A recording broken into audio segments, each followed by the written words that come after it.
Good morning my dear students.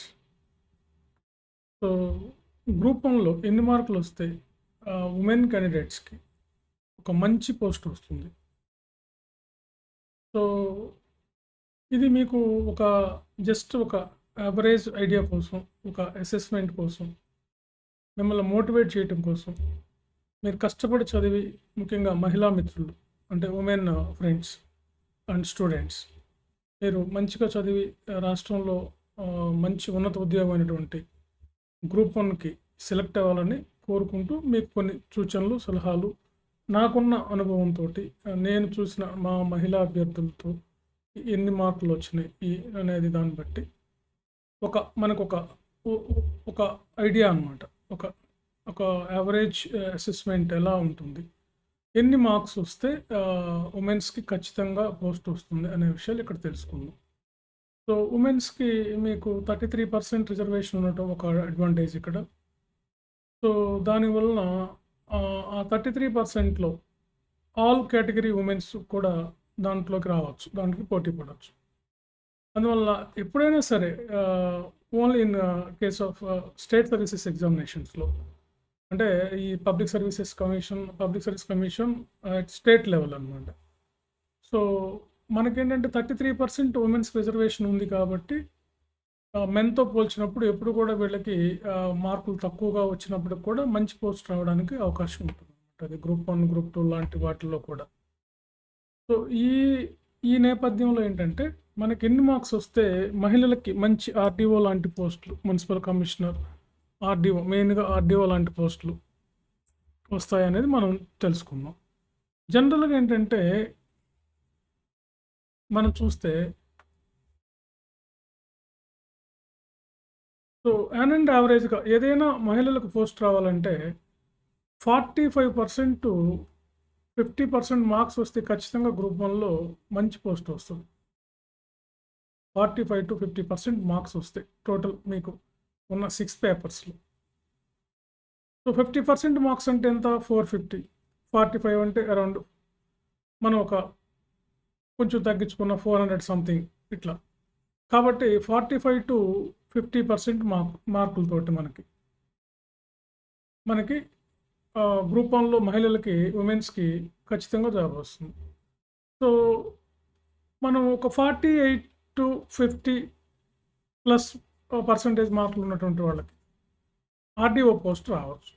అంటే ఇప్పుడు కొంచెం కాంపిటీషన్ ఉంది కాబట్టి ఈ సివిల్ సర్వీసెస్ వీళ్ళు ప్రిపేర్ అవుతున్నారు కాబట్టి, ఎక్కువ మంది సివిల్స్ రాసే వాళ్ళు కూడా ఈ సంవత్సరం ఇదే రాస్తారు కాబట్టి మనం ఒక 45-50% మార్క్స్లోటి ఆర్డీఓ పోస్ట్ని ఎక్స్పెక్ట్ చేయొచ్చు. ఈ మధ్యలో అరౌండ్ అటు ఇటుగా ఒక 1-2%. అంటే ఇక్కడ మనకి ఓవరాల్గా ఈ పర్సంటేజ్ జస్ట్ మనకి మనకు ఐడియా కోసం అంతే అనమాట. సో అయితే మనం ఏంటంటే యావరేజ్గా ఒక పేపర్కి మనం 75 మార్క్స్ తెచ్చుకోవాలి. అది మాత్రం మీరు మైండ్లో పెట్టుకోవాలి. ఈచ్ పేపర్కి 75 మార్క్స్కి తగ్గకుండా చూసుకుంటే మీకు పక్కా ఆర్డీఓ పోస్ట్ వస్తుంది. సో కేటగిరీ ఉన్న ఉమెన్స్ అయితే, అంటే ఫర్ ఎగ్జాంపుల్ బీసీ లాంటి ఉమెన్స్ అయితే వీళ్ళకి ఒక 48%, 45 to 48% మధ్యలో వీళ్ళకి జాబ్ రావచ్చు. ఇక ఎస్సీ ఉమెన్స్ అయితే 40-45లో వరకు % ఆఫ్ మార్క్స్ తోటి రావచ్చు. ఇక ఎస్టీ ఉమెన్స్ అయితే మనం 38 to 42% ఈ మధ్యలో ఎక్కడైనా సరే వీళ్ళకి రావచ్చు అనమాట. అంటే ఇప్పుడు అండ్ యావరేజ్గా మనకి 400 to 450 మార్క్స్ వస్తే ఖచ్చితంగా ఓపెన్ కేటగిరీలో అయినా ఖచ్చితంగా ఏదో ఒక పోస్ట్ అయితే పక్కా వస్తుంది. ఎస్సీ ఎస్టీలకి ఏంటంటే మనం ఒక 380 to 400 మార్క్స్ మధ్యలో ఉన్నా కానీ ఏదో ఒక జాబ్ వస్తానికి అవకాశం ఉంది. ఎస్టీ ఉమెన్కి అయితే 350 నుంచి 350 to 380 వరకు కూడా ఏదో ఒక మంచి పోస్ట్ రావడానికి అవకాశం ఉంటుందన్నమాట. సో కాబట్టి అండ్ యావరేజ్గా అందరూ కూడా ఇక్కడ నేను చెప్పేది ఏంటంటే మొత్తం కేటగిరీ ఉమెన్స్ కూడా మీరు ఓసీ అన్నట్లు కానీ, ఓపెన్ కేటగిరీ అన్నట్లు కానీ ప్రిపేర్ అవ్వాలి. దానివల్ల ఏంటంటే మీకు మీ కేటగిరీలో ఆర్డీఓ లాంటి పోస్టులు ఉన్నప్పటికీ కొంచెం తగ్గొచ్చు, కట్ ఆఫ్ దీనికన్నా తగ్గొచ్చు, 1-2% పెరగచ్చు. అది మనం కరెక్ట్గా అయితే చెప్పలేము. మీకు జస్ట్ నాకున్న ఉన్న వ్యూ తోటి నేను చూసినటువంటి మా స్టూడెంట్స్కి సంబంధించి చూసినటువంటి దాని మీద నేను మీకు ఈ అసెస్మెంట్ ఇస్తున్నాను అనమాట. సో కాబట్టి అండ్ యావరేజ్గా మీకు ఒక 45 to 50% మార్క్స్ కానీ తెచ్చుకోగలిగితే మీరు ఖచ్చితంగా గ్రూప్ వన్లో మంచి పోస్ట్ వస్తుందని మాత్రం నేను ఖచ్చితంగా చెప్పగలను. కాబట్టి అందరూ కూడా ఒక్కొక్క పేపర్కి 70 మార్క్స్ వచ్చేటట్టు చూసుకోండి. 75 అంటేనే 50%, 70 మార్క్స్ అంటే ఆల్మోస్ట్ ఆల్ 45% వస్తాయి అన్నమాట. ఈ అసెస్మెంట్ మీరు కానీ చదివితే ఖచ్చితంగా వస్తుంది. అయితే దీనికి నేను మీకు ఒకటి చెప్తాను. ఇప్పుడు మనం ఒక ఈచ్ పేపర్ 150 మార్క్స్ కాబట్టి మీరు ఎలాగో ప్రిలిమ్స్ పాస్ అయ్యారు కాబట్టి ప్రిలిమ్స్ నాలెడ్జ్ ఉంటుంది కాబట్టి ప్రిలిమ్స్లో ఉన్నటువంటి పేపర్లే ఆల్మోస్ట్ ఆల్ మెయిన్స్లో ఉన్నాయి. 1-2 సబ్ సెక్షన్స్ తప్పితే, ఫర్ ఎగ్జాంపుల్ మనకి కొన్ని డేటా ఇంటర్ప్రిటేషన్ లాంటివి అవి కూడా మనకి అక్కడ మెంటల్ ఎబిలిటీ ఉంది కాబట్టి అక్కడ మీరు ఎట్లాగో చేస్తున్నారు. సో సైన్స్ అన్నీ ఆల్మోస్ట్ ఆల్ అన్ని ప్రిలిమ్స్లో ఉన్నాయి, ఎంతో కొంత ప్రిలిమ్స్లో ఉన్నాయి. కాబట్టి మనం ఒక 75 మార్క్స్ ఈచ్ పేపర్ తెచ్చుకోవడం పెద్ద కష్టమేమీ కాదు. 75 మార్క్స్ తెచ్చుకోవడం, ఎందుకంటే జనరల్గా మనకు వచ్చే 15 క్వశ్చన్లో ఎవరైనా సరే అట్లీస్ట్ 10 క్వశ్చన్లు రాయగలుగుతారు. 10 క్వశ్చన్లు రాసినప్పుడు 10కి 4 మార్కులు వేసినా కానీ మీకు 40 మార్క్స్ వస్తాయి. ఇంకొక 5 క్వశ్చన్స్ ఉన్నాయనుకోండి, ఆ 5 క్వశ్చన్స్కి మీరు బాగా ఆన్సర్ కానీ చేసి మంచిగా రాసినట్లయితే ఒక 7 మార్క్స్ వరకు వస్తాయి. అంటే 75 మార్క్స్ వస్తాయి ఈజీగా. అంటే నేను ఓన్లీ 4 మార్క్సే వేస్తున్నాను. సో గ్రూప్ వన్లో మనం బాగా రాస్తే, నేను గతంలో చూసిన మా ర్యాంకర్స్, టాప్ ర్యాంకర్స్ కానీ చూస్తే వాళ్ళకి అండ్ యావరేజ్గా 7 to 8 మార్క్స్ వేస్తున్నారు వాళ్ళు, మెన్ అయినా ఉమెన్ అయినా. ఇంకా మార్క్స్కే మెన్ ఉమెన్ ఉండదు, అది మెన్ పేపరా ఉమెన్ పేపర్ అని కూడా వాళ్ళకి తెలియదు అనమాట. కాబట్టి 7 to 8 మార్క్స్ ఖచ్చితంగా గ్రూప్ వన్లో వస్తాయి. మీరు చాలామంది, నేను లాస్ట్ ఒక వీడియో పెడితే మెన్స్కి 50%కి వస్తుంది సార్ అంటారు. మెన్స్కి 50%కి ఎట్లా వస్తుంది? సివిల్ సర్వీసెస్లో అయితే వస్తుంది. సో గ్రూప్ వన్లో రాదు. గ్రూప్ వన్లో ఖచ్చితంగా మనకి మార్క్స్ ఎక్కువ వేస్తారు వాళ్ళు. సివిల్ సర్వీసెస్లో ఏంటంటే మనకి 20 మార్క్స్ కూడా వాళ్ళు 7, 8, 10 అట్లా వేస్తారు అనమాట 20 మార్క్స్కి. అదే 10 మార్క్స్కి అయితే వాళ్ళు వేసేది 4, 5 మార్క్సే వేస్తారు సివిల్స్లో. కానీ మనకు అట్లా కాదు కదా. గ్రూప్ వన్లో 7 to 8 మార్క్స్ వేసే అవకాశం ఉంది. ఇప్పుడు ఎకానమీ ఉంది, మీరు బాగా రాస్తే 8 మార్క్స్ వేస్తారు. అదేవిధంగా ఎస్ఎన్టీ ఉంది, ఎస్ఎన్టీలో కూడా అప్ టు 8 మార్క్స్ వరకు వేయడానికి అవకాశం ఉంది. టీఎస్ మూవ్మెంట్లో కూడా ఈసారి వేయడానికి మార్క్స్ అవకాశం ఉందన్నమాట. ఎందుకంటే డైరెక్ట్ క్వశ్చన్సే ఉంటాయి. ఆల్మోస్ట్ ఆల్ ఇప్పుడున్న సిలబస్లో మీకు పెద్దగా ట్విస్ట్ చేసి అడిగే క్వశ్చన్లు ఏం లేవు, అన్నీ డైరెక్ట్గానే అడుగుతారు ఆల్ పేపర్స్. ఎకానమీ కాకపోతే సిలబస్ అంతా కవర్ చేసుకోవాలి మనం.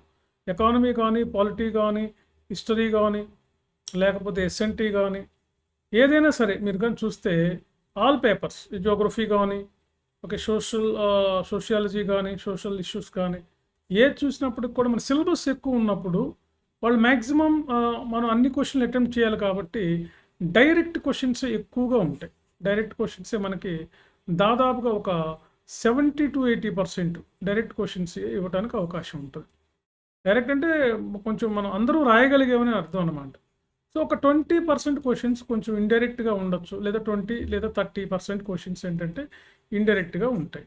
ఒక 20 to 30% ఏంటంటే మనకి కరెంట్ ఓరియంటెడ్గా ఉంటాయి. ఇప్పుడు ఎకానమీ, పాలిటీ, గవర్నెన్స్ ఇవన్నీ కూడా, జనరల్ ఎస్సీ ఇవన్నీ కూడా కరెంట్ పాయింట్ ఆఫ్ వ్యూలో ఉంటాయి. కాబట్టి మీకు ఎక్కడో ఒకటి మీరు చదివే ఉంటారు. అది ప్రిలిమ్స్ మెయిన్స్ అని కాకుండా ఎక్కడో ఒకటి మీరు ఖచ్చితంగా చదివి ఉంటారు. కాబట్టి మీరు ఆ పాయింట్ ఆఫ్ వ్యూలో ఆలోచించండి, అప్పుడు మీకు ఉంటుంది. కాబట్టి మెయిన్స్లో కూడా ఏంటంటే ఖచ్చితంగా మనకి ఒక 60% మార్క్స్ అయితే ఖచ్చితంగా రావాల్సిందే వాళ్ళకైనా.